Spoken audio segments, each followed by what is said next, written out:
اب یہ بڑا انٹرسٹنگ ہے کہ ایک ہوتا ہے فیصلے سے اختلاف کرنا، جب فیصلہ آ جائے تو اس کے بعد یہ سب کی رائے ہوتی ہے، چاہے وہ سپریم کورٹ آف پاکستان کا فیصلہ کیوں نہ ہو، اس پر یہ رائے رکھنا کہ نہیں صاحب یہ فیصلے میں یہ غلط ہے اور یہ ایسے، ہماری رائے میں یہ بھی بالکل ٹھیک ہے، یہ رائٹ ہے سب کا. لیکن اور خود فواد چوہدری صاحب تو بڑے علمبردار رہے ہیں اس بات کی کہ فیک نیوز نہیں ہونی چاہیے. اور فواد صاحب نے اس سے پہلے کہا تھا کہ chief election commission Nawaz Sharif کے جیب کی چھڑی ہے، جیب کی گھڑی ہے جو بھی، اور ہاتھ کی چھڑی ہے. اور اس پر اس زمانے میں فواد صاحب فیک نیوز کے خلاف علمبردار بھی بنے ہوئے تھے. پھر الیکشن کمیشن نے بلا لیا تھا کہ کہنے ثابت اس بات کو، تو معافی مانگ لی تھی. آج فواد چوہدری صاحب کہہ رہے ہیں کہ یہ نہیں کہ یہ فیصلہ غلط ہے، وہ تو ان کا رائٹ ہے، وہ کہیں کہ بھائی یہ فیصلہ غلط ہے، اس میں اپنی اپنی رائے سے. وہ کہہ رہے ہیں نہیں یہ نہیں کہ غلط ہے، یہ ڈکٹیٹڈ ہے، یہ پولیٹیکل ہے، یہ وزیر قانون نے لکھوایا ہے. انہوں نے بار بار کہا یہ الیکشن کمیشن اور پی ایم ایل این نے کیا ہے، یعنی کہ وہ الیکشن کمیشن کا صرف فیصلہ نہیں کہہ رہا، اس کو پی ایم ایل این کا فیصلہ کہہ رہا. آئی ایم شیور کہ وہ اس کو اگر کوئی کو بلاتے تو بات کو پروو بھی کر پائیں گے. باقی جناب ہم ذرا دیگر مہمانوں کی طرف بڑھتے ہیں. اسٹوڈیو میں تشریف فرمائے جناب مظہر عباس صاحب، سینئر صحافی تجزیہ کار. سر بہت شکریہ، بہت نوازش.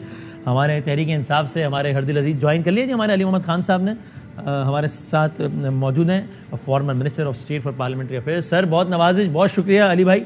اور ہمارے بھائی پاکستان پیپلز پارٹی کے سینٹرل انفارمیشن سیکرٹری جناب فیصل کریم کنڈی صاحب، تینوں کا بہت بہت شکریہ. اگر اجازت ہے میں کوئک کامنٹ سے شروع کرتا ہوں. پہلے مظہر صاحب، اس کی تکنیکی اور وہ سب اپنی جگہ، عملی طور پہ میری رائے آپ کیسے ایگری کرتے ہیں کہ بہرحال پاکستان تحریک انصاف کی سیاست کو اگر اس سے زیادہ بھی کوئی سخت فیصلہ آ جاتا ہے تو عملی طور پر ان کی سیاست کو کوئی ایسا نقصان نہیں پہنچنے والا ہے؟ شکریہ وسیم. دیکھیے وسیم، پاکستان کی پالیٹکس جو ہے نا وہ پرسیپشنز پہ بیسڈ کرتی ہے، صحیح ہے، ریئلٹی پہ نہیں ہوتی. پرسیپشن کون کتنا اسٹرانگ بناتا ہے اپنا، وہ ڈپینڈ کرتا ہے. کون کتنا پروپیگیٹ کرتا ہے اپنے ایشو کو، وہ ڈپینڈ کرتا ہے. دیکھیے سب سے پہلے اس فیصلے کو چھوڑ کے آپ جو پٹیشنر ہے اس کو سامنے رکھیں. اکبر ایز بابر کا کیا انٹرسٹ ہو سکتا ہے؟ مطلب اس کا کوئی پی ایم ایل این کا انٹرسٹ نہیں ہے، اس کا کوئی پیپلز پارٹی کا انٹرسٹ نہیں ہے، اس کا پی ٹی آئی کا. وہ تو ناراض رہے اس بات ہے کہ میں کہتا رہا نون والوں سے، باقی سب سے کہ یار میرے پاس ہے، کرو اس کو آگے بڑھاؤ، کسی نے سیریس نہیں لیا. کے اندر وہ اس کی لڑائی لڑتے رہے، یہ اسی طرح لڑائی لڑتے رہے جس طرح حامد خان لڑتے رہے. اور ایک اور سوال یہ بھی میرے ذہن میں کہ اگر یہ اسی طریقے سے اتنا زیادہ نون کا ہی ایک ایکسٹینشن بن گیا ہے الیکشن کمیشن آف پاکستان، میرے خیال میں تو غیر محتاط بیان ہے، تو 2013 سے 18 تک نون کی حکومت تھی اور الیکشن تو وہ اس وقت پی ٹی آئی کے خلاف فیصلہ دلوا دیتے الیکشن کمیشن سے. اور 8 سال سے تو یہ نہیں ہے نا، یہ چیف الیکشن کمشنر 8 سال سے تو نہیں ہے. اس کا مطلب ہے پہلے والے الیکشن کمیشن بھی ایسے ہی تھے. ایشو یہ نہیں ہے، ایشو یہ کہ دیکھیے اس وقت ایک فیصلہ آ گیا، وہ اس پہ دو رائے سامنے آ رہی ہیں، 2-3 رائے سامنے آ رہی ہیں. اب ایک انہوں نے ابھی فواد صاحب کہہ رہے تھے کہ فیڈرل گورنمنٹ کو وہ انہوں نے ایک رپورٹ بھیجی ہے فیڈرل گورنمنٹ کو، کیونکہ الیکشن کمیشن کسی کو پارٹی کو ڈیزالو نہیں کر سکتا، الیکشن کمیشن ڈسکوالیفائی نہیں کر سکتا.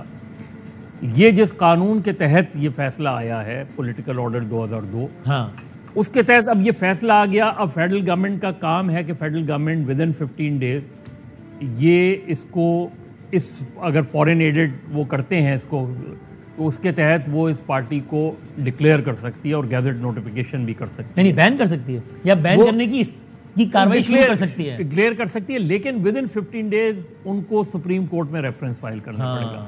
تو اس وقت کھیل کس کے ہاتھ میں ہے؟ گیم اس وقت ہے، الیکشن کمیشن تو اوپن ہو گیا نا، ٹھیک ہے، اس نے ایک فیصلہ دے دیا. اب شو کاز نوٹس کا جو بھی ہوتا ہے، اب ہے فیڈرل گورنمنٹ کیا کرتی ہے، سپریم کورٹ کیا کرتی ہے، پی ٹی آئی کیا. الیکشن کمیشن نے جو کرنا تھا کر لیا، آپ کر لیا، الیکشن کمیشن نے کر لیا. میں اس میں بھی دوبارہ آتا ہوں چونکہ اکبر ایس بابر صاحب کی گفتگو جو بھی کر رہے تھے، مجھے اس سے تاثر ملا کہ وہ یہ کہہ رہے ہیں کہ الیکشن کمیشن نے وہ جو پابند تھا کہ کسی بھی ایکسٹریم کارروائی سے پہلے وہ ایک شو کاز جاری کرے، ابھی انہوں نے وہ کیا ہے، اس کے بعد وہ مزید ایکسٹریم کارروائی بھی کر سکتا ہے. مجھے لگا وہی ایکسپیکٹ کر رہے تھے. کارروائی الیکشن کمیشن نہ پارٹی کو ڈیزالو کر سکتا ہے، نہ عمران خان کو ڈسکوالیفائی کر سکتا ہے اس اسٹیج پر. وہ فائنل اختیار ہی نہیں ہے ان کے پاس. جب فیڈرل گورنمنٹ کوئی ریفرنس فائل کرے گی سپریم کورٹ میں، سب اس کے بعد کے مراحل ہیں، تو سپریم کورٹ کا ڈیسیجن ظاہر ہے فائنل ڈیسیجن ہوگا. پی ٹی آئی کیا کرتی ہے؟ پی ٹی آئی اسے چیلنج کرتی ہے، ظاہر ہے پی ٹی آئی چیلنج کرنے جا رہی ہے. P T I election commission کے خلاف سپریم جوڈیشل کونسل میں کب جائے گی، اس کا بھی انتظار ہے کہ کب جائے گی. اس پورے اس میں مجھے لگ رہا ہے کہ الیکشن آگے بڑھ رہا ہے. عام انتخابات، یہ میں اس پہ بات کرتا ہوں. ویسے کنڈی صاحب آپ تو ظاہر گورنمنٹ ہیں، آپ یعنی پی ڈی ایم نہیں، گورنمنٹ پاکستان پیپلز پارٹی اتحادی ہے، پی ایم ایل نون کی. تو ابھی تک گورنمنٹ کے کیمپس میں کیا ہے سر سن بن کے اس فیصلے کی بنیاد پہ گورنمنٹ نے کچھ کرنا ہے پی ٹی آئی کے خلاف؟ اگر کرنا ہے تو کیا؟ بسم اللہ الرحمن الرحیم. بدامی صاحب, مجھے پہلے معصومانہ سا ایک اعتراض ہے. اچھا سر. کل بھی میں روائی پہ آیا تھا اور آج بھی آیا ہوں, تو آج آپ نے پی ٹی آئی کی انفارمیشن سیکرٹری کو 16-10-12 منٹ دے دیا آرام سکون سے, اور ہمیں جو ہے نا آپ نے محمد علی خان صاحب کے ساتھ جو ہے علی محمد خان صاحب کے ساتھ پھنسا دیا. آپ کو ان کو 10 منٹ دینے میں اعتراض ہے, علی محمد خان صاحب کے ساتھ بیٹھنے پر اعتراض ہے؟ نہیں, مجھے کوئی اعتراض نہیں. اگر آپ ایک پارٹی کی انفارمیشن سیکرٹری کو اگر آپ کا چینل سولو سٹارٹ کرواتے تو پھر اور انفارمیشن سیکرٹریز کا بھی یہ جمہوری حق ہے, معصومانہ حق ہے کہ ان کو بھی اسی قسم کا ٹائم. سر میں نے کہا نا ابتداء کہ ابھی انہوں نے ایک گورنمنٹ کی خبر چل رہی ہے نا, کارروائی کریں گے. میں نے کہا پی ٹی آئی کی پارٹی پالیسی پوچھ لیں اس پہ کہ کیا ہے. تو خیر, لیکن چلیں آپ تو پارٹی پالیسی تو میرے بھائی کے پاس بھی ساری پارٹی پالیسی ہے. کیوں آپ نہیں سمجھتے کہ ان کے پاس پالیسی ہے؟ ضروری نہیں ہے. کل بھی ایسے ہوا تھا, آپ نے چودھری فیصل صاحب کو بلا کے پہلے ان کو 10-12 منٹ سولو دے دیے, پھر ہمیں آپ نے کہا کہ اب آپ شروع ہو جائیں. چودھری فیصل صاحب کو میں نے نہیں بلایا, اعتراض ہے آپ کے چینل نے بلایا تھا. میں صرف اعتراض معصومانہ سے اعتراض کرنا چاہتا ہوں. اب جمہوری ہے وہ, نہیں بالکل آپ کا یہ حق ہے, میں نے اس کو کھلے دل سے قبول کیا, آپ کی رائے ہے, بالکل ٹھیک ہے. نہیں, آپ کو قبول کرنا پڑے گا. اب یہ جمہوری انداز نہیں ہے, یہ فسطائی انداز ہے کہ کر رہا ہے, لیکن چلیں آپ کو ہے حقیقت ہے, کیونکہ لائیو پروگرام جا رہا ہے, اس لیے میں حقیقت بتاؤں. تو بات یہ ہے کہ آج ایک فیصلہ الیکشن کمیشن سے آیا ہے, اور اس میں بالکل یہ ثابت ہوا ہے کہ عمران خان صاحب جو ہیں وہ چور بھی ہیں, ڈاکو بھی ہیں. انہوں نے جو ہے فورن فنڈنگ کے ذریعے انہوں نے یہ کام کیا بھی ہے. فواد چودھری صاحب بھی کہہ رہے تھے کہ جی الیکشن کمیشن کو جو ہے وہ فیصلہ شاید لکھوایا گیا ہے. تو ماضی میں یہ کام یہ کرتے رہے ہیں, شاید نیب کے چیئرمین صاحب کے ساتھ یا باقی اداروں کے ساتھ یہ کرتے ہیں, لکھ کے دیتے رہے تھے, اور شاید یہ ان کا لکھا ہوا فیصلہ منظور نہیں کر رہے تھے. تو اب ان کی جو ہے وہ شروع ہو گئے, ان کے جو ہے وہ ان کے اوپر پریشر ڈالنے کے لیے پہلے انہوں نے شروع کیا, پھر کیا کچھ نہیں کیا. اور یہی ہمیں ماضی میں جب ہم پوزیشن میں تھے آپ کے پروگراموں میں تانے دیتے تھے کہ نیب کا چیئرمین تو آپ لوگوں نے لگایا, ہم نے تو نہیں لگایا. اب ہم یہ پوچھتے ہیں کہ چیف الیکشن کمشنر کس نے لگایا؟ ہم نے تو نہیں لگایا, آپ نہیں لگایا تھا. آپ کے چینل کے ایک اینکر کو عمران خان صاحب جب انٹرویو دے رہے تھے وزیرستان کی پہاڑی پہ, ہم سب نے دیکھا کہ وہ کس طریقے کا انٹرویو تھا. عادل عباسی سے بات کرتے انہوں نے کہا کہ بہترین چیف الیکشن کمشنر ہے, بہترین آدمی کو لگایا. تو اب آپ نہیں لگایا, لیکن یہ بھی کہا ٹھیک ہے آپ نے لگایا ہے, اور پھر اچانک ان کو پتہ چلا کہ نہیں ہم نے نہیں لگایا, شاید کسی اسٹیبلشمنٹ کے سفارش پہ لگ گیا, جو بھی ہے انہوں نے وہ کیا.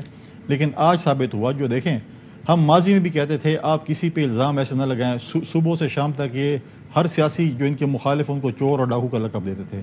آج آپ کے اوپر ثابت ہوا ہے کہ آپ نے جو ہے پروہیبٹڈ فنڈنگ کی ہے, آپ نے جو ہے پروہیبٹڈ فنڈنگ کی ہے. اس سے جو ہے یہ ثابت ہوا ہے کہ آپ نے اس پہ جھوٹ بولا ہے, آپ نے غلط جو ہے وہ سرٹیفکیٹ کہیں, ایفیڈیوٹ کہیں, جو بھی نام دے آپ نے سائن کیے ہیں.